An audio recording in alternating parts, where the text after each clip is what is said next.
Hello everyone, welcome to day 8 of our 11-day Shamanism and Meditation Challenge. So big thank you to all those people who have been signing in for each day. I think that's why it's a challenge. It's a practice challenge, and the challenge is how much can we show up for 11 days, dedicating ourselves to this practice for 11 days, showing up at 11 o'clock Central Time each time, sticking with it for 30 minutes and dedicating our practice to remembering those people who have died from COVID, the pandemic, and also remembering all those people who have suffered around the pandemic. And then sending some love and good wishes and some light to them. So this is the challenge. How much can we show up each day, no matter how we're feeling, whether we slept well or badly, whether we're feeling grumpy or joyful. This is the practice. How much can we show up each day and then dedicate our practice to other people who are suffering, not just ourselves.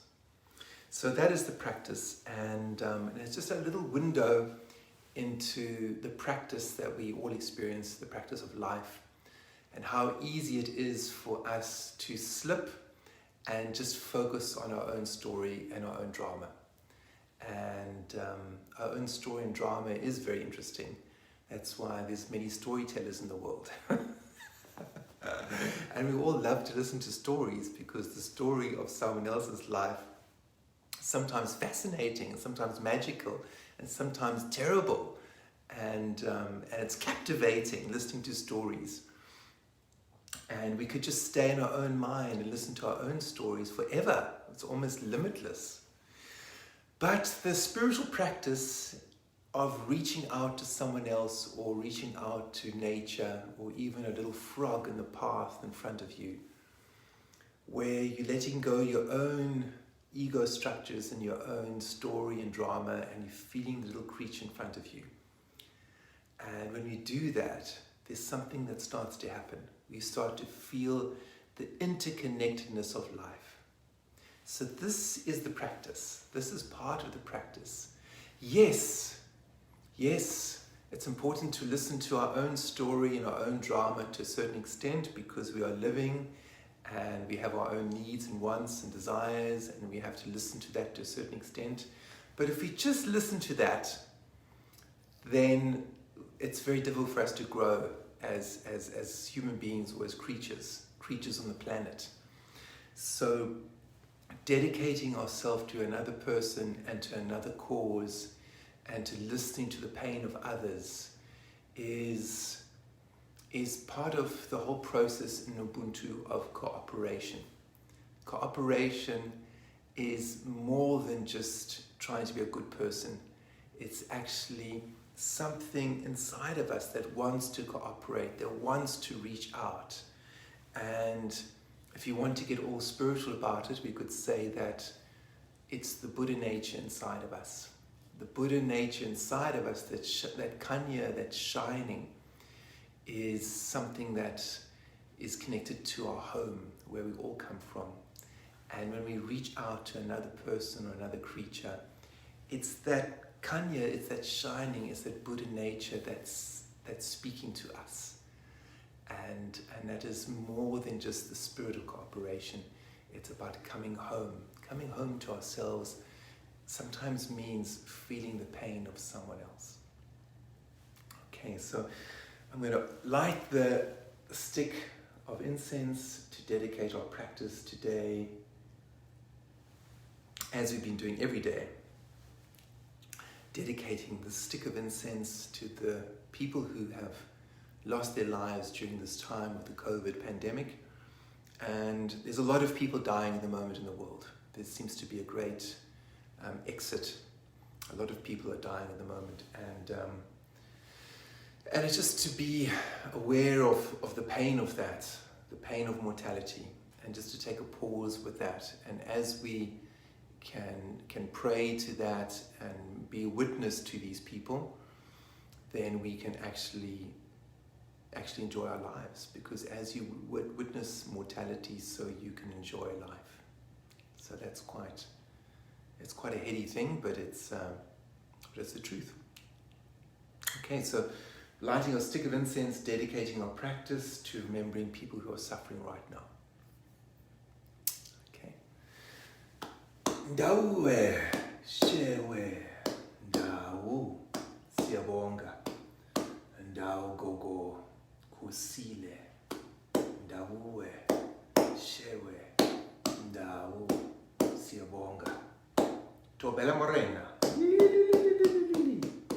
Siyanqula siyathandaza gcamaku uvunilela manyange gcamaku nkosi kakhulu gcamaku ndinga ucingo lendawo ndomshopha nkyamba yijoke indlu yengo gogomoya Joan Keith Kelly Lockley ndiyanqula bana bedala ndiyanqula izinyanya ndiyanqula Thixo ndiyanqula Qamata uvunilela bana bedala uvunilela Thixo nceda abantu kuhamba phambili nceda abantu kuyiva kakuhle kuthethe kakuhle kuhamba kakuhle ukuthandaza kuyiva ngumoya kamakho.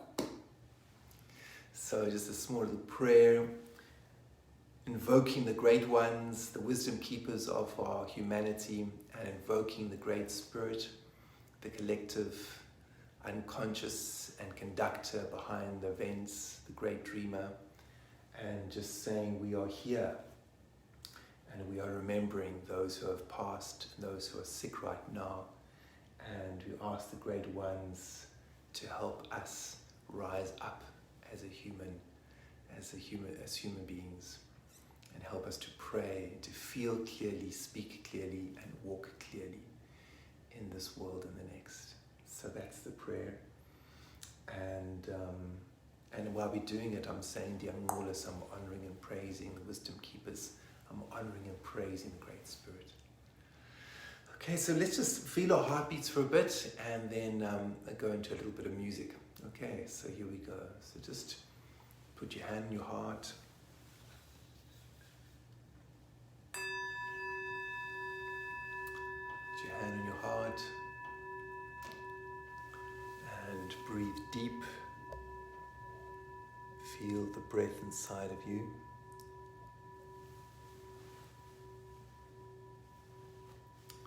Dauwe gogo pakati.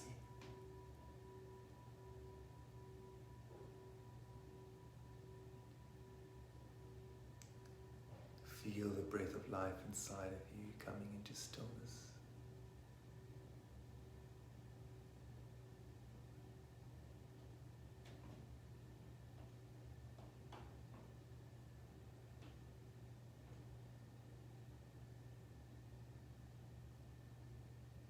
Just like a sense of sitting down within yourself,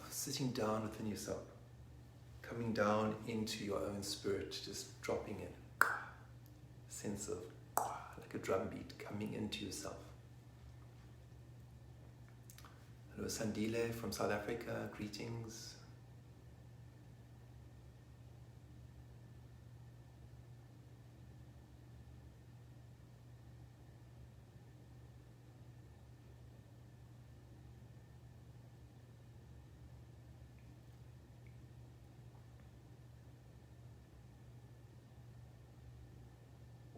Just coming into yourself with grace and dignity and a sense of kindness, just accepting yourself, accepting how you are right now with all the stories and dramas going through our heads. Just accepting, okay, it's kind of challenging right now to be a human being. It's challenging and it's gritty and it's exciting. And just accepting that with yourself. Feel your heartbeat dropping in. And bam! Feel the passion of being alive.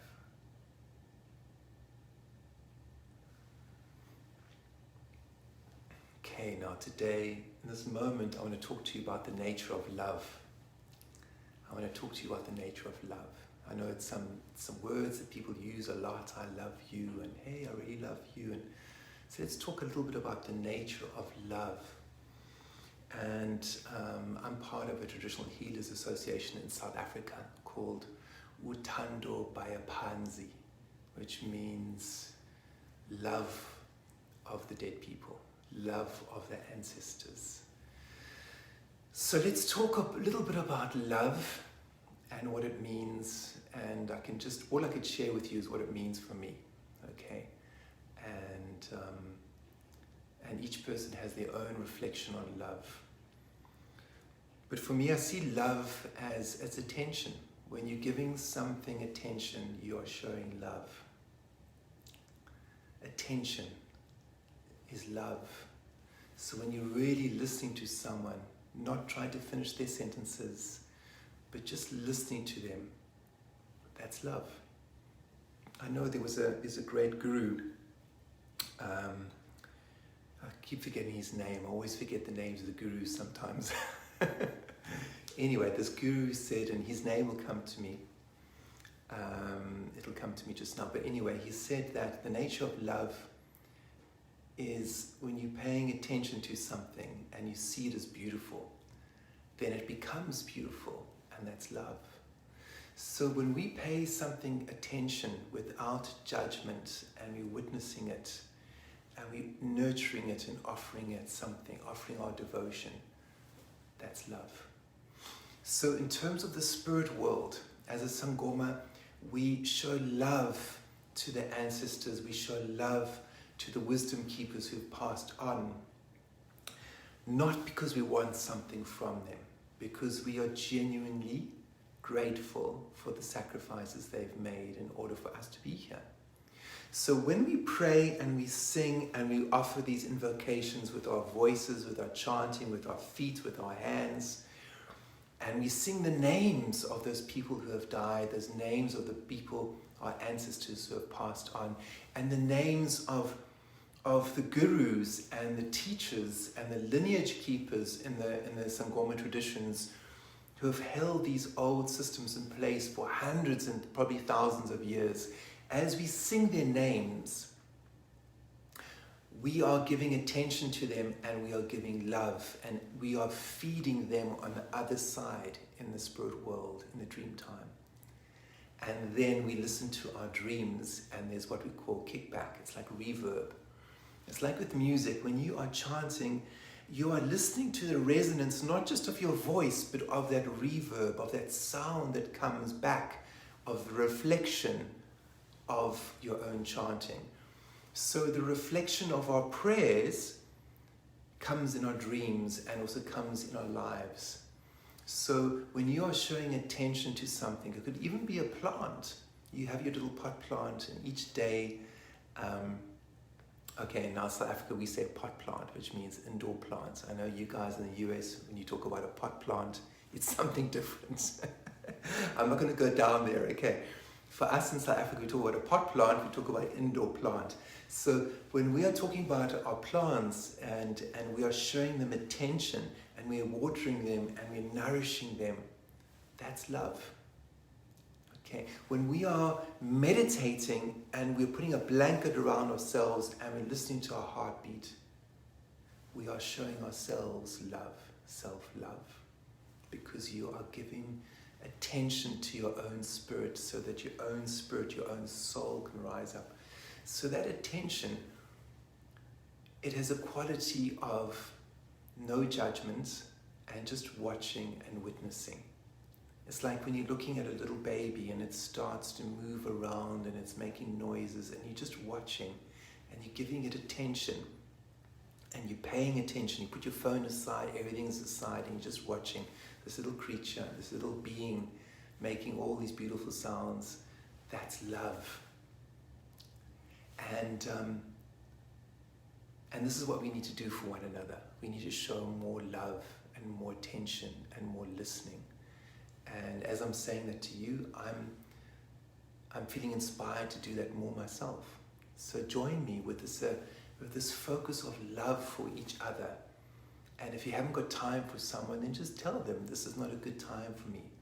But when you're listening to someone, listen to them. Put your phone down, look them in the eye, or just listen to them. Don't try and finish their sentences. Just listen without judgment. And that in itself is a spiritual practice. So I feel very lucky with my work because my day job is as a counselor, as a spiritual therapist, as a sangoma. And I have people coming to me for consultations to do with ancestors, to do with dreams, to do with problems in their lives. And I see it as a spiritual practice. How much can I sit and really listen to this person without trying to finish their sentences or tell them I think I know what's going on with them? How much can I do that? And each day I have to start again. Each day is an attempt. Let's try and do this. Let's try and listen 100%, you know? So if you're struggling with your practice and you're struggling with people and you're struggling with yourself, don't worry. Welcome to the human race, and just try to start again each moment. You've got a friend who's just phoning you now after this call. See how much you can listen and how much you can listen to yourself while you're listening to them, how much attention you can give to them. And as we do that, then we can really spread the quality of love. And then when we've got plants or animals at home, how much can we just listen to them, watch them, and just offer something to them without wanting anything back? So with a plant, it's great because we water them, we work with their soil, and we watch how they start to grow. And it's just that quality of watching and nourishing the plant, and then you waiting to see how does this plant grow. So that's always good practice. If you want to develop your spiritual practice, you want to develop your spiritual calling, get yourself a plant and dedicate your practice to that plant and nourish it and feed it and water it and do it every day and make that your practice, and something's going to change inside of you. Okay. So I'm just going to play my drum for a little bit, and then I'm going to talk a little bit about dreaming. Dreaming as the reverb of the spirit. That sounds kind of fancy. That's what I mean. I mean dreaming as a reflection of our spiritual practice. And then I'm going to tell you about my first experience of dreaming with Special Forces soldiers in the South African Army when I was 18. Okay, it's a nice little story. So here we go. Here comes the drum. Comes the drum. So a good idea is, before the drum starts, just to feel how you're feeling right now. Just take a moment to feel, and then being aware that the drum is going to shake you up.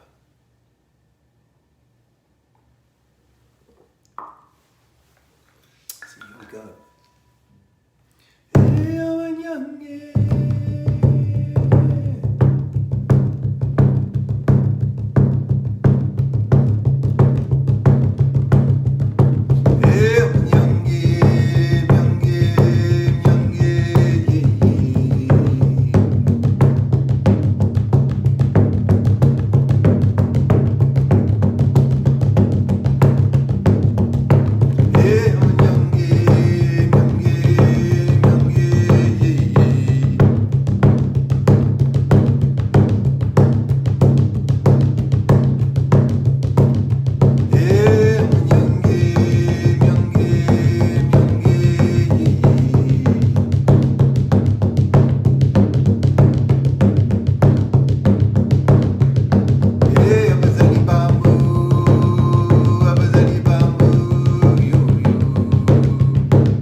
electricity.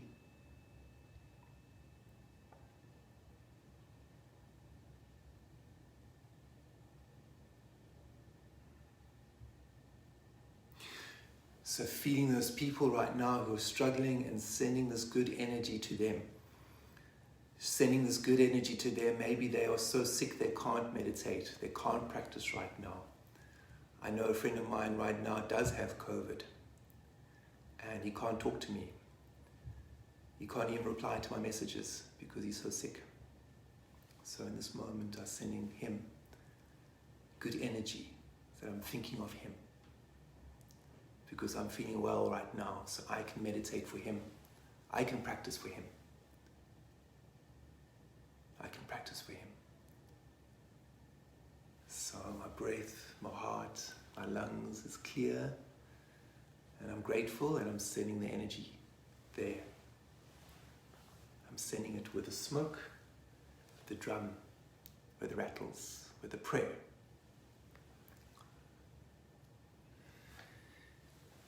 So a little story to inspire you about dreaming, to know that dreaming is a very important part of our human practice.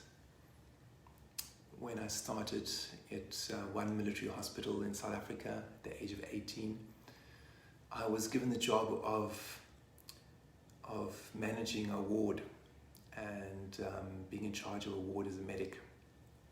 And I used to walk into the ward every day and open the curtains and ask the soldiers if they had any good dreams. So the soldiers I was looking after were mostly Special Forces soldiers, and they were black African soldiers. And I was very, very lucky to have them as my patients because they taught me so much. And that was the start of my journey in traditional healing, traditional African mysticism. That was my journey, my start of my journey with ancient shamanism, traditional shamanism. So every day I'd walk into this particular ward, like I say, and I'd open the curtains and I'd say to my patients, "Good morning, guys. Did you have any good dreams?" And they'd keep quiet. It was like going into a church. They'd be quiet, not a single word. And then the next day I'd go in and I'd say, "Good morning, guys, did you have any good dreams?" And I did this 3 days in a row. For some reason, something inside of me, I come from an Irish background and we work with dreams. My mother's Irish from Dublin, and dreaming is a big part of our practice and our culture. So on the third day, I thought there's something about threes. So I went in for the third day, I opened the curtains, and I just, beautiful sunlight, beautiful day in Pretoria in South Africa. And I just said, "Good morning, guys. Did you have any good dreams?" Again, everyone was quiet. It was like a church. And then there was this voice at the back of the ward, and it was from one of the sergeants, Sergeant Ndlovu. And he said, "Private, come over here. I want to speak to you private." So I went over to his bedside and I said, "Yes, sir, Sergeant. How can I help you, sir?" He was a very big man, powerful man, big body, deep voice, big beard. And he said, "Private, in my culture, dreams are very sacred. When I dream, my ancestors show me who's going to live and who's going to die in my platoon. I tell my men, some of them laugh at me, but they still die. Please don't ask me again whether I've had any good dreams. Dreams are very sacred in my culture." Now, Sergeant Ndlovu was becoming a sangoma. He was going through the calling illness.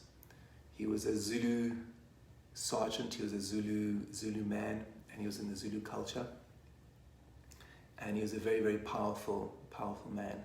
And all the nursing staff, all the African nursing staff would show him a lot of respect, and they'd give him gifts every day. They'd give him gifts because they could feel his calling. And I thanked him for his teaching because I was becoming a sangoma too, because my dreams had started and I could feel that intuitive wisdom, what he was offering me. And I've never ever forgotten those words. So your dreams, when you have at night, you have mundane dreams, which is a reflection of what you're seeing in your day-to-day life. Then you have a level 2 dream, which is talking about your psychology, your emotions, maybe traumatic experiences that you've had. And then the level 3 dreams is where we get teachings from the ancestors, where we get teachings from the wisdom keepers of the human race. So if the word ancestor you have a problem with, leave it and say angels, or you can say wisdom keepers, or you could say the gurus. Don't worry about the words. It's where we get a download from our DNA, from our consciousness, from the other worlds, and also from the Great Spirit. So the first thing with your dreamings is to pay attention to your dreams. And as you pay attention, just remember what I said earlier, when you pay something attention, you are showing love. So as you write your dreams down, and you have a journal and you write them down, you start to track your spirit.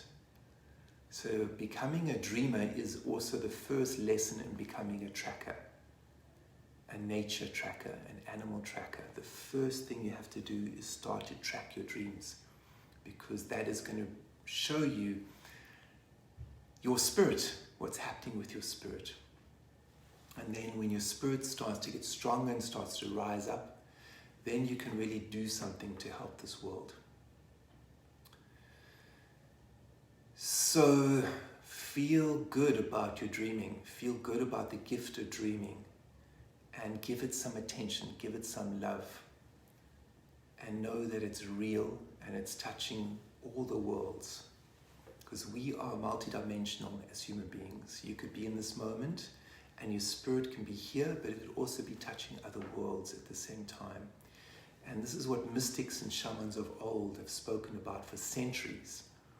But how can we, as ordinary people, walk this path and still live in a high-rise building in New York or Tokyo? It's possible. And in fact, it's more than possible. We can do it, and we must do it. So the first thing is listening to your heartbeat, feel your spirit, do some prayers like we're doing each day. Listen to your dreams and write them down.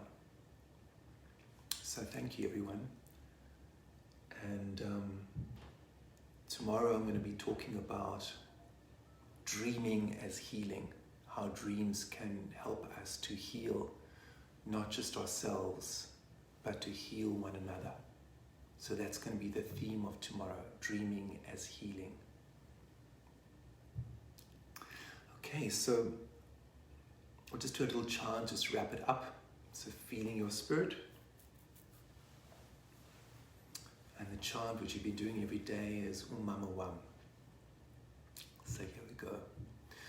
Oh, Mama, Mama, Mama, oh, Mama, Mama, Wam, oh, Mama, oh, Mama, Wam,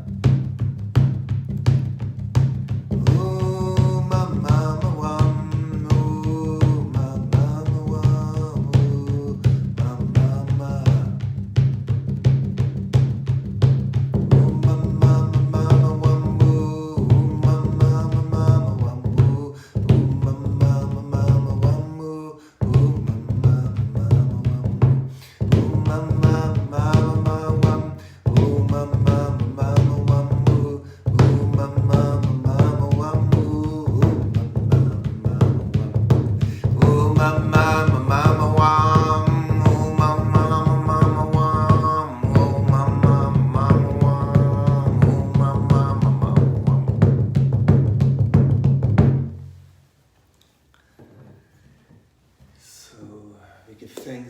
Today for the prayers, and we dedicate the good feelings and good energy to those people who are sick and those people who have passed on. Ndawe, shewe, ndawo, siyabonga, ndawo gogo kusemini, ndawe, shewe, ndawo, siyabonga, Tobela Morena. Down, down. Dedicating our praise. So thanks everyone. Just one last thing before I say goodbye to you. I do offer counseling and I do offer sangoma sessions online. So if you're looking for more help and you're looking for more witnessing and you need some, just some spiritual advice or just to sit with someone, then this is what I do for a living as a sangoma. And you can find my sessions on my website and with the link on this page. Okay, so I look forward to seeing you tomorrow, day 8. And if you have friends or loved ones, you want to share this message of Ubuntu, this message of African shamanism and of Zen, then share it, please. The more the merrier. So thank you. Thank you for today. Have a great day, everyone. And do something that makes you laugh, that makes you really, really laugh. Thank you.